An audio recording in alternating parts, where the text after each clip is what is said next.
una shida gani nayo kwa mjini bwana? Wewe dada. Za huko.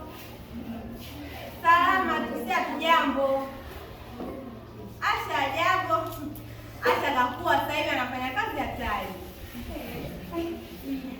Likizo, usijali dada yangu. Sasa hivi likizo mwezi wa 6 hiyo nakuja, nafunga shule anakuja. Usijali tena. Atakuja. Sawa dada, yani usijali.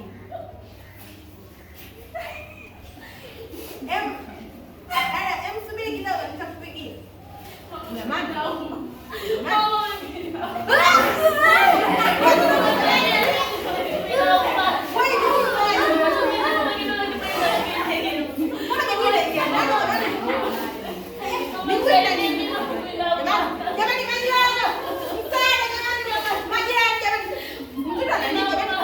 Jamani,